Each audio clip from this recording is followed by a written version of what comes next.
Morgan హౌసెల్ అను ప్రపంచ ప్రఖ్యాతిగాంచిన రచయిత వ్రాసిన సైకాలజీ ఆఫ్ మనీ అనే బుక్ లోని లక్ అండ్ రిస్క్, డబ్బు ఎలా కాంపౌండింగ్ అవుతుంది, సక్సెస్ ఫెయిల్యూర్స్ ఎలా ఉంటాయి, సక్సెస్ ను అనవసరంగా సెలబ్రేట్ చేసుకోకూడదని, ఎప్పటికీ చాలు అనేది ఉండదని తదితర విషయాలను ఈ వీడియోలో తెలుసుకుంటారు. Luck and risk. Luck and రిస్క్లు డబ్బు విషయంలో కవల పిల్లల లాంటివి. ఈ రెండు అందరికీ ఉంటాయా? మనకు తప్పనిసరిగా లక్ కావాలి. రిస్క్ లేకుండా లక్ ఉండదు. డబ్బును స్టాక్స్, షేర్స్ లో పెట్టుబడి పెట్టేటప్పుడు ఒక్కొక్కసారి లక్ కలిసి వచ్చి మిలియన్స్ కొలది డాలర్ల లాభం రావచ్చు. ఒక్కొక్కసారి మొత్తం నష్టపోయే ప్రమాదం కూడా ఉండవచ్చు. అలాంటి రిస్క్ కూడా సిద్ధంగా ఉండాలి. జనాలు రిస్క్ తీసుకోవడానికి సిద్ధంగా ఉండాలి. ప్రాఫిట్ వస్తుందా రాదా, మనం తీసుకునే నిర్ణయం సరైనదేనా అని ఇలా రకరకాలుగా ఆలోచిస్తారు. మనమెప్పుడు సక్సెస్ అవుతాము, అసలు సక్సెస్ అవుతామా లేదా అని డౌట్ పడతారు. మనం తీసుకునే నిర్ణయాల వలననే లాభ నష్టాలు వస్తాయా? అలా కాదు. ఒక్కొక్కసారి తప్పుడు నిర్ణయాలే అదృష్టంగా మారవచ్చు. ఏది అంత త్వరగా రాదు. ఓపికగా వేచి ఉంటేనే లాభాలు వస్తాయి. ఇన్స్టాంట్ లాభాలు రావాలనుకుంటే కుదరదు. మనం జీవితంలో ఎవరో ఒకరిని చూసి వారికి సక్సెస్ వచ్చింది, మనకు వస్తుందని అనుకోకూడదు. Success is a bad teacher. దాని వలననే మరొకరికి అలాంటి సక్సెస్ వస్తుందనేది లేదు. ఎవరి అనుభవం వారిదే. మీరు డబ్బును హ్యాండిల్ చేసేటప్పుడు సక్సెస్ రావచ్చు. అంతటితో సంబరపడిపోకుండా దానిలో ఏదైనా లోపాలుంటే జాగ్రత్తగా గమనించి తర్వాత పడిపోకుండా ఉండాలనే దృఢ నిర్ణయంతో నిరంతరం కృషి చేయాలి. అప్పుడే పడిపోకుండా ఉంటారు. ఇక చాలు అనేది లేదు. మన దగ్గర ఉన్నది ఇక చాలు అనే తత్వం ఉంటే ఎదగగలమా? కానీ ఒక్కొక్కసారి చాలు అనుకోకపోతే అనవసర రిస్క్లు తీసుకుంటూ క్రిమినల్స్ గా మారి సొసైటీకి కార్పొరేట్ విలన్ గా మారే ప్రమాదం కూడా ఉంటుంది. మనం మన దగ్గర ఉన్నవి వదిలి ముందుకు వెళ్లే కొలది సొసైటీకి మనం ఎనిమీగా మారవచ్చు. మన జీవితంలో ఎంత సంపాదించినా కొన్ని డబ్బుతో కొనలేనివి ఉంటాయి. ఉదాహరణకు pride, good will, family relations, friends, happiness. డబ్బుతో వీటిని కొనాలనుకునే కంటే ఇక చాలు అనుకుంటే హ్యాపీగా టెన్షన్ లేకుండా ఉండగలుగుతాము. కాంపౌండింగ్. మన డబ్బును ఇంక్రీజ్ చేయడమే కాంపౌండింగ్.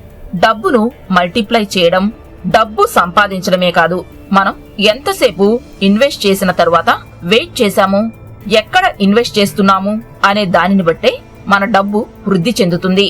ప్రపంచ కుబేరుడు వారన్ బఫెట్ నెట్వర్క్ $84.5 బిలియన్. కానీ దానిలో ఎక్కువగా అనగా $81.5 బిలియన్ తన 61st బర్త్డే తర్వాతే వచ్చాయట. మన జీవితంలో చేసుకున్న చిన్న చిన్న చేంజెస్ చాలా ఎక్కువ మార్పును తీసుకొస్తాయి.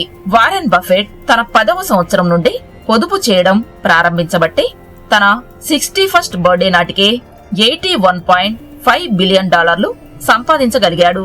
దీనిని గురించి 200 పుస్తకాలలో వ్రాశారు. అతని ప్లస్ పాయింట్ ఎక్కువ కాలం వెయిట్ చేయడమే. ఇన్వెస్ట్మెంట్ డబుల్ అయినా మరలా మల్టిప్లై అయి చాలా ఎక్కువగా అమౌంట్ అక్యుములేట్ అవుతుంది. 1950 to 1999 వరకు యాపిల్ కంప్యూటర్ వాళ్ళు 6 గిగాబైట్స్, 2006 గీక్, 250 గీక్, 2012, 2019 లో 100 టెరా మెగాబైట్స్. 1999 నుండి ఇప్పటికీ 100 మిలియన్ మెగాబైట్స్ దాకా పెరిగింది. ఇలా పెరుగుతుందని ఎవరూ ఊహించలేదు. సంపాదించడం ధనవంతునిగా ఉండటం. మీరు ఎంత సంపాదించినా పొదుపు చేయకపోతే నెట్వర్క్ పెరగదు. మనం మనీ సంపాదించడం, సేవ్ చేయడం రెండు చేయవలసిందే. అనవసర ఖర్చులు తగ్గించుకొనవలసిందే. సేవ్ చేసిన డబ్బును కరెక్ట్ ప్లేస్ లో ఇన్వెస్ట్ చేయాలి. మన దగ్గర ఎక్కువ డబ్బు ఉన్నప్పుడు మనకు ఎక్కువ అవకాశాలు వస్తాయి. బెటర్ ఆపర్చునిటీస్ కోసం వెయిట్ చేసే ఫ్రీడమ్ మనకు దొరుకుతుంది.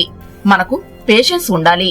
ఎవరో ఏదో అనుకుంటారని అనవసరంగా ఎదుటివారి మెప్పు కోసం డబ్బు ఖర్చు చేయకూడదు. 50-30-20 రూల్. డబ్బులు సంపాదించి రిచ్ గా ఉండడం చాలా కష్టం. 50% డైలీ ఎక్స్పెన్సెస్, 30% ఇన్వెస్ట్మెంట్, 20% సేవింగ్స్ కు వాడాలి. దీనిని ప్రపంచ ప్రఖ్యాతిగాంచిన వారెన్ బఫెట్ పెట్టాడు. Things can be deceiving. మీ దగ్గర ఉన్న వస్తువులను చూసి మీకన్నా ఎవ్వరూ ఇంప్రెస్ అవ్వరు అంటాడు మన రచయిత మోర్గాన్. ఒకసారి రచయిత స్టార్ హోటల్ వద్ద కార్ వాలెట్ గా పనిచేశాడు. అప్పుడు సూపర్ లగ్జరీ కార్స్ ను డ్రైవ్ చేసే అవకాశం వచ్చేది. అసలు మనందరికి ఏం కావాలనుకుంటాము? సింగిల్ గా ఉంటే సింగిల్ బెడ్రూమ్, ఫ్యామిలీతో ఉంటే ట్రిపుల్ బెడ్రూమ్ పోర్షన్ కావాలి. మన దగ్గర ఉన్న వస్తువులను బట్టి మనకు విలువ వస్తుందా? మనకున్న లగ్జరీ కార్స్, ఇండ్లు ఉంటే విలువ పెరుగుతుందా? ఇవి మాత్రమే కాదు, మనకు కావలసింది మన ఫ్యామిలీ మెంబర్స్ సపోర్ట్, మంచి ఫ్రెండ్స్, సమాజంలో నీడ్ ఉన్నవారిని ఆదుకోవడం, సమాజంలో గౌరవం, ఒక మంచి నాయకునిగా, ఫ్రెండ్ గా నలుగురు మెచ్చే విధంగా ఉండడం వలన నిజమైన ఆనందం ఉంటుంది. ఎదుటివారు మనకున్న కోట్ల ఖరీదు చేసే ఫెరారీ కారును బట్టి మనకు గౌరవం రాదు.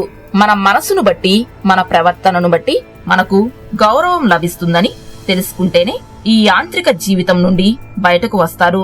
ఇంకో ఉదాహరణ, రచయిత స్టార్ హోటల్లో పనిచేసే రోజుల్లో అతను చూసిన వ్యక్తులలో ఒక పోర్చే కారులో వచ్చేవాడు రోజర్. కాని కొన్ని నెలల తరువాత 2 వీలర్ మీద వచ్చాడు.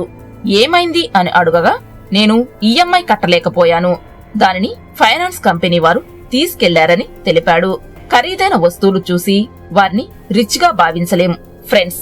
ఈ విధంగా మనం మోర్గాన్ హౌసెల్ వ్రాసిన సైకాలజీ ఆఫ్ మనీ అనే పుస్తకం నుండి డబ్బు సంపాదించడమే కాక దానిని ఎలా పొదుపు చేయాలి, దాన్ని కాంపౌండింగ్ అయ్యే వరకు ఎలా వేచి ఉండాలి, లగ్జరియస్ కార్స్, బంగ్లాలను బట్టి కాక మనం ఎదుటివారికి చేసే సాయం, మన ప్రవర్తనను బట్టి మనకు సమాజంలో గౌరవం పెరుగుతుందనే తదితర విషయాలు నేర్చుకున్నాము. ఫ్రెండ్స్, ఈ వీడియో కనుక మీకు నచ్చినట్లయితే ఈ వీడియోని లైక్ చేసి మీ ఫ్రెండ్స్ కి షేర్ చేయండి. అలాగే మా SVR positive vibes YouTube channel ను సబ్స్క్రైబ్ చేయండి. Thank you for watching.